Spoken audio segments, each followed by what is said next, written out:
Hello मेरे प्यारे बच्चों, क्या हाल चाल। बढ़िया साहब। तो आज हम फिर अपने प्यारे रसगुल्लों के लिए एक और महत्वपूर्ण प्रयोगशाला विधि को लेकर के आए हैं। आज के इस वीडियो में बच्चों हम देखने वाले हैं डाई एथिल ईथर बनाने की प्रयोगशाला विधि। और जितनी भी प्रयोगशाला विधियां हैं बच्चों, उनमें सबसे ज्यादा इंपॉर्टेंट जो है वो है डाई एथिल ईथर। ये काफी ज्यादा इंपॉर्टेंट है।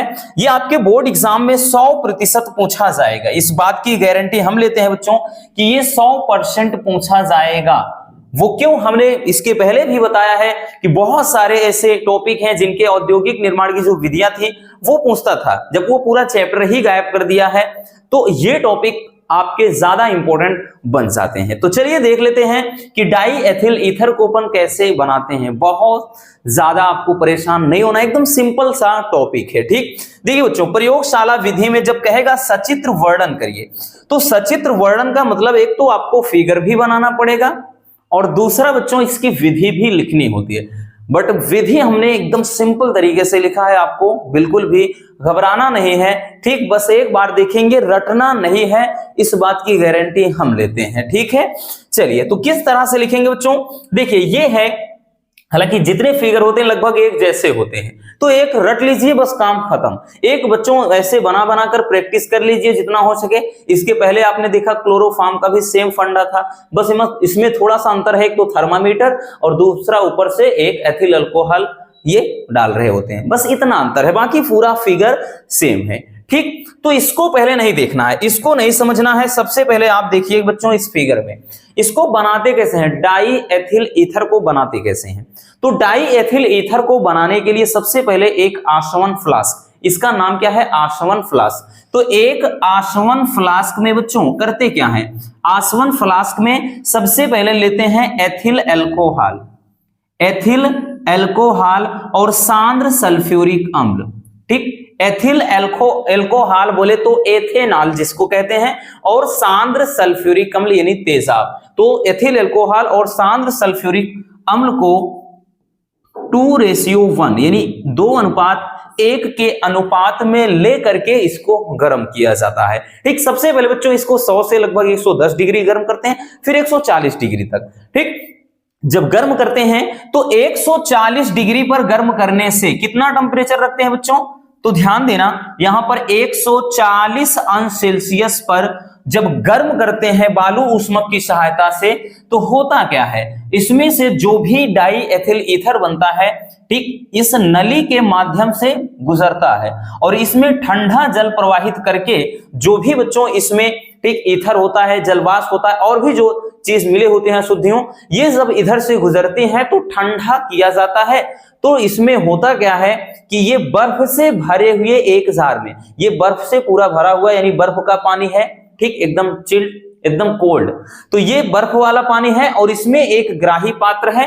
फिर इसी में डाई एथिल ईथर को इकट्ठा कर लिया जाता है। लेकिन बच्चों जो डाई एथिल ईथर इकट्ठा करते हैं उसमें कुछ अशुद्धियां होती हैं, यानी जल की अशुद्धियां, एथिल अल्कोहल, क्योंकि ऊपर से एथिल अल्कोहल की मात्रा को भी मिक्स करते रहते हैं, तो इसकी अशुद्धियां होती हैं। और साथ ही ये चीज सांद्र सल्फ्यूरिक अम्ल की भी, तो इसको बाद में एक तो NaOH यानी सोडियम हाइड्रोक्साइड से धो करके अशुद्धियों को दूर करते हैं और दूसरा कैल्शियम क्लोराइड के माध्यम से भी अशुद्धियों को दूर किया जाता है। बस इतना काम होता है। ठीक, इसमें अब हम लिखेंगे बच्चों विधि, हम हेडिंग बनाएंगे विधि, और विधि में देखिए जो कुछ भी हमने बताया वही लिखना है आपको, और कुछ भी नहीं लिखना है। लिखेंगे क्या पर प्यारे बच्चों, लिखेंगे कि सर्वप्रथम एक गोल पेंदी के फ्लास्क में, सर्वप्रथम एक गोल पेंदी के मतलब आसवन फ्लास्क में क्या करते हैं, एथिल अल्कोहल बोले तो एथेनॉल तथा सल्फ्यूरिक अम्ल के मिश्रण को बच्चों 2:1 के, हमने बताया ना इसे 2:1 के, यानी भाई 2 भाग क्या होगा एथिल अल्कोहल तो 1 भाग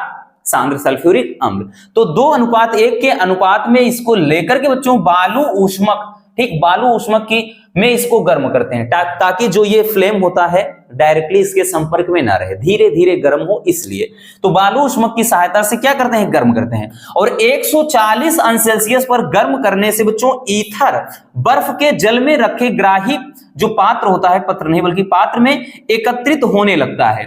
ठीक, जब 140 डिग्री तक गर्म करते हैं तो जो कुछ भी इसमें यानी जो ईथर बनता है डाई एथिल ईथर, वो क्या होता है, इस नली से प्रवाहित होकर के ये जो आपका ग्राही पात्र है, ठीक, इसमें बच्चों एक मिनट, ये जो ग्राही पात्र दिख रहा है, इस ग्राही पात्र में बच्चों वो डाई एथिल ईथर इकट्ठा हो जाता है।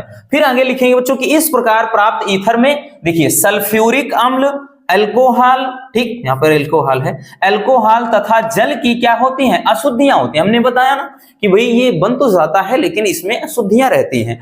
तो करते क्या है बच्चों, अशुद्धियों को दूर करने के लिए इसको कास्टिक सोडा के विलयन से तथा CaCl2 के 50% विलयन से क्या करते हैं, ठीक, इसको अशुद्धियों को दूर करते हैं। मतलब बच्चों अगर सल्फ्यूरिक अम्ल की अशुद्धि है तो इसको फिर करते क्या है, कास्टिक सोडा से धो करके अशुद्धियां निकालते हैं। अगर इसके अलावा एथिल अल्कोहल और यानी अल्कोहल और जल की अशुद्धि हो तो उसे कैल्शियम क्लोराइड के विलयन के द्वारा दूर करते हैं। ठीक, तो इस तरह से क्या होता है, डाई एथिल ईथर का निर्माण होता है। तो ये रही बच्चों पूरी विधि। अब इसका रासायनिक समीकरण लिखना है कि भाई इसके, ठीक, बनाते हैं जो प्रयोगशाला विधि के लिए समीकरण। तो सबसे पहले बच्चों आप इसको थोड़ा स्क्रीनशॉट कर लीजिए, बहुत ज्यादा डिफिकल्ट नहीं है ये।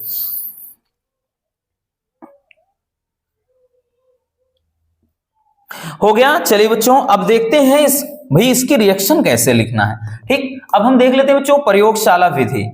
ठीक है, तो प्रयोगशाला विधि में ठीक क्या करते हैं, ध्यान से देखिए बच्चों। प्रयोगशाला विधि में होता क्या है कि प्रयोगशाला में एथिल अल्कोहल तथा सांद्र सल्फ्यूरिक अम्ल को 140 अंश सेल्सियस पर गर्म करने से डाई एथिल ईथर बनता है। तो यह प्रक्रिया होती कैसी है, चलिए देखते हैं। ठीक, सबसे पहले क्या करते हैं बच्चों, एथिल अल्कोहल और सांद्र सल्फ्यूरिक अम्ल। तो भाई सांद्र सल्फ्यूरिक अम्ल का अगर हम फार्मूला देखें, पहले एथिल अल्कोहल लिख लेते हैं, C2H5OH एथिल अल्कोहल है और साथ में सल्फ्यूरिक अम्ल H2SO4।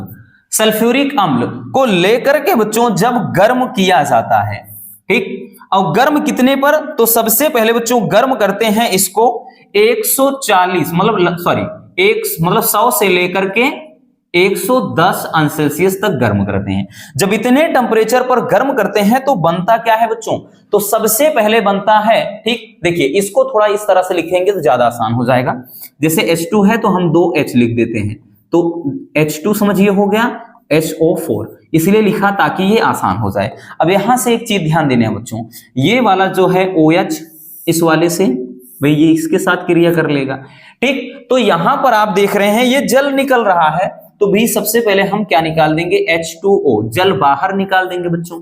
अब साथ में बचेगा क्या भाई, तो यहां पर C2H5HSO4, तो C2H5HSO4 इसका नाम है क्या, एथिल हाइड्रोजन सल्फेट, ये बन जाता है। फिर एथिल हाइड्रोजन सल्फेट जो होता है बच्चों, ठीक, दूसरे चरण में जो C2H5HSO4 जो एथिल हाइड्रोजन सल्फेट होता है, ये फिर से एथिल अल्कोहल से क्रिया करके, यानी ऊपर देखिए फिगर में बताए थे, ऊपर से एथिल अल्कोहल की बूंद बूंद डालते रहते हैं, तो C2H5OH से ये फिर से जब क्रिया करेगा बच्चों, ठीक, तो अब की बार इसको गर्म कितना किया जाएगा, तो 140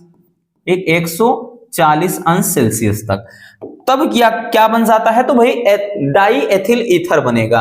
ठीक, क्योंकि देखिए यहां पे C2H5 यहां से निकला C2H5, अब उसके बाद भाई यहां पर देखिएगा C2H5 ये हो गया इधर का, और उसके बाद एक मिनट, हाँ C2H5O, ठीक, C2H5O यहां से लिया, अब C2H5 यहां का भी लगा दिया, C2H5 है ना, C2H5 ये O हो गया, क्योंकि ईथर का प्रतीक क्या होता है भाई, दोनों तरफ ऐसे R लगा होता है, ठीक, दोनों तरफ एल्किल ग्रुप होता है, तो यहां पर C2H5O ये वाला लिया और इसके बाद C2H5 यहां पे, तो अब क्या बच गया, ध्यान से समझना, एक H यहां है, एक H यहां है, तो H2SO4 ये फिर से सल्फ्यूरिक अम्ल बन गया। ठीक है ना, ये होता है। तो ये क्या बना बच्चों, डाई एथिल ईथर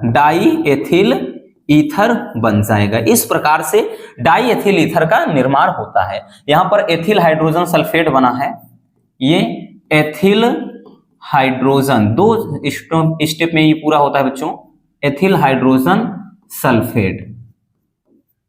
ठीक, किसकी किसकी क्रिया कराए थे? तो ये एथिल एल्कोहल की क्रिया कराए थे, एथिल एल्कोहल, एथिल एल्कोहल की क्रिया किससे? सल्फ्यूरिक अम्ल से, सल्फ्यूरिक अम्ल से, है ना। ठीक, तो इस तरह से बनता है ईथर। हालांकि बच्चों ईथर को विलियमसन संश्लेषण विधि द्वारा भी बनाया जाता है, विलियमसन संश्लेषण में पढ़ाया था, ठीक, जो नेमिंग रिएक्शन होता है, बट अपने को मतलब है प्रयोगशाला विधि से। तो प्रयोगशाला में करते क्या है, सबसे पहले एथिल अल्कोहल को सल्फ्यूरिक अम्ल की मतलब अधिक में या मतलब सल्फ्यूरिक अम्ल के साथ क्या करते हैं, 100 से 110 डिग्री तक गर्म करते हैं। ठीक, तो ऐसी सिचुएशन में ये बनता क्या है, एथिल हाइड्रोजन सल्फेट बनता है। कैसे बनता हमने बता दिया। ठीक, फिर से एथिल हाइड्रोजन सल्फेट को बच्चों क्या करते हैं, फिर से एथिल अल्कोहल यानी एथेनॉल के साथ जब गर्म करते हैं 140 डिग्री पर, तो ये बन जाता है डाई एथिल ईथर और साथ में सल्फ्यूरिक अम्ल। तो देख रहे हैं इसमें सल्फ्यूरिक अम्ल की अशुद्धियां हैं, तो इन्हीं को दूर करने के लिए हमने बताया या तो सोडियम हाइड्रोक्साइड से के विलयन से धोते हैं या calcium carbonate, sorry calcium chloride. हो गया बच्चों, चलिए जल्दी से पहले इसको स्क्रीनशॉट कर लीजिए। चलिए अब देखते हैं बच्चों इसके रासायनिक गुण को। चलिए अब हम देख लेते हैं बच्चों रासायनिक गुण को कि इनके रासायनिक गुण कौन कौन से हैं। ठीक है, देखिए रासायनिक गुण में बात करें बच्चों तो जनरली आपका ठीक 1 या 2 ही पूछता है, बोलेगा डाई एथिल ईथर के प्रयोगशाला विधि का सचित्र वर्णन करिए तथा इससे संबंधित रासायनिक समीकरण लिखिए। 1 या 2 के बारे में बोलता है, ठीक, बोलेगा कि 1 रासायनिक समीकरण लिखिए या फिर 2 रासायनिक समीकरण। और आपको पूरा डिटेल्स में नहीं समझाना कि हाँ कैसे क्या होता है, बस केवल और केवल जो इक्वेशन होता है वही समीकरण लिख देना होता है। ठीक है ना, अभिक्रिया बस वही। ठीक, तो सबसे पहले बच्चों रासायनिक गुण में पहला देख लेते हैं एसिटिल क्लोराइड से क्रिया। ठीक, एसिटिल क्लोराइड से क्रिया कराते हैं तो क्या बनता है, ध्यान से समझिएगा। देखिए सबसे पहले हम लिखेंगे भाई क्या फार्मूला आपका डाई एथिल ईथर का, तो C2H5 लिखेंगे बच्चों, C2H5O C2H5 तो हो गया die ethyl ether. Die ethyl ether की क्रिया बोल रहा है एसिटिल क्लोराइड, तो एसिटिल क्लोराइड का फार्मूला होता है बच्चों CH3COCl, एसिटिल क्लोराइड। जब हम इसकी क्रिया कराएंगे एसिटिल क्लोराइड देन बनेगा क्या बच्चों, ध्यान से समझना। देखिए बनता क्या है, अब हमें पता है Cl पे माइनस चार्ज होता है और ये वाला पूरा भाई प्लस होगा। ठीक, तो ये जो C2H5 है बच्चों ये Cl के साथ जुड़ जाएगा, ठीक, ये इसके साथ, ठीक है ना। और बाकी बचा क्या है, तो भाई CH3CO यहां पर है तो CH3CO लिखेंगे बच्चों, और इधर पूरा का पूरा ये वाला बचा है तो एक O है और C2H5 है ना। एकदम मजेदार, एकदम आसान है रसगुल्लो। ठीक, तो CH3COO2H5 बन गया। इसका नाम क्या होगा, तो एथिल एसीटेट, क्योंकि CH3COO को क्या पढ़ते हैं, एसीटेट पढ़ते हैं। ठीक, क्या पढ़ते हैं बच्चों, एसीटेट। तो ये आपका बन गया एथिल एसीटेट, एथिल एसीटेट बन गया। ठीक है, एसीटेट, एथिल एसीटेट बन गया। अब इसके अलावा और क्या बनेगा बच्चों, तो हमने बताया ना कि भाई इधर तो Cl है इधर C2H5, तो ये बन गया बच्चों C2H5Cl। ठीक, एथिल क्लोराइड बन गया। तो ये है पहला, हमने बताया ना, ये नहीं लिखना है कि डाई एथिल ईथर की क्रिया एसिटिल क्लोराइड से कराने पर एथिल एसीटेट प्राप्त होता है। ये सब दुनिया का ड्रामा नहीं करना है, केवल और केवल आपको ये समीकरण छाप देना है। ठीक है, दूसरे बच्चों जल अपघटन, दूसरा जो है जल अपघटन। तो जब इसका जल अपघटन कराते हैं तब क्या होता है।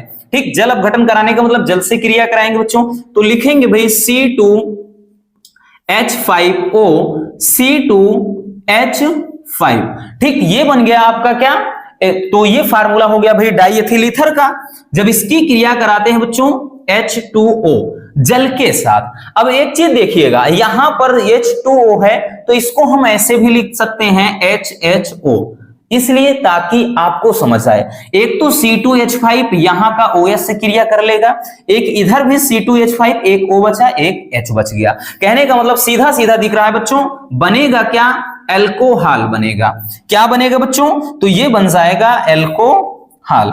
ठीक, तो इसको हम लिखेंगे, तो यहां पर लिखेंगे क्या? C2H5। ठीक, एक C2H5 की क्रिया यहां से एक O ले लेते हैं, एक H, तो OH, एथिल अल्कोहल बन गया बच्चों।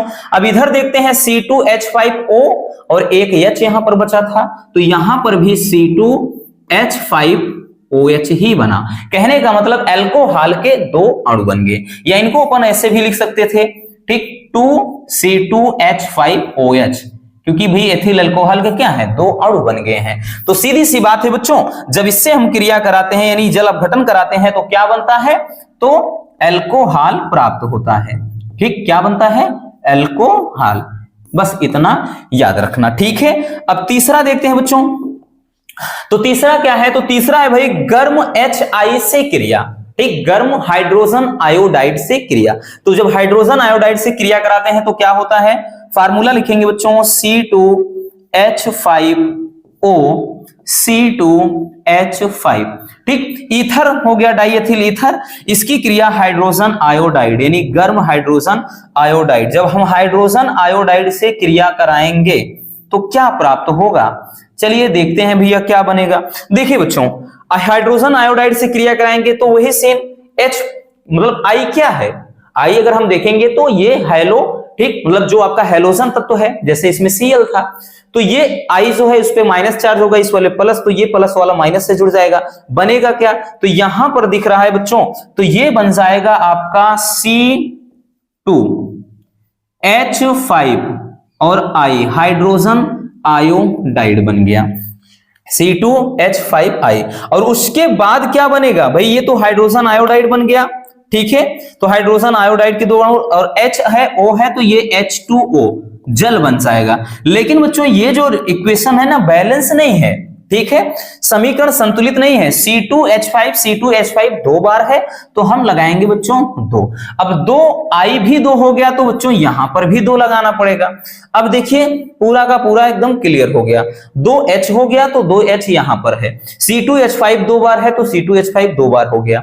मतलब आयोडीन जो है, ठीक, I 2 है, इधर भी देख सकते हैं I 2 है, एकदम क्लियर हो गया, ठीक है। O 1 है तो O 1 यहां पर 1 बचा है। तो ये क्या बन गया है बच्चों? तो ये आपका बन गया है एथिल आयोडाइड। C2H5 को क्या पढ़ते हैं? एथिल, और ये I है तो आयोडाइड, एथिल आयोडाइड बन जाएगा। आई बात समझ में? तो ये है बच्चों इसके कुछ इंपॉर्टेंट, ठीक, रासायनिक गुण के रिएक्शन। चलिए जल्दी से इसको भी छाप लीजिए। हो गया। तो बस आज के इस वीडियो में इतना ही। उम्मीद है ये वीडियो आपके लिए काफी ज्यादा हेल्पफुल रही होगी। इसी तरह से बाकी बचे खुचे जो 2-3 हैं उनको भी निपटा देंगे, आपको टेंशन लेना ही नहीं है रसगुल्लों, जब तक हम हैं, ठीक है। मिलते हैं किसी और ऐसे शानदार वीडियो के साथ। अगर वीडियो पसंद आई हो तो प्यार से एक लाइक जरूर कर देना, और नए हैं तो चैनल को सब्सक्राइब जरूर कर लीजिए। Love you, bye bye, take care, और हाँ एक प्यारा सा कमेंट करना बिल्कुल मत भूलिएगा।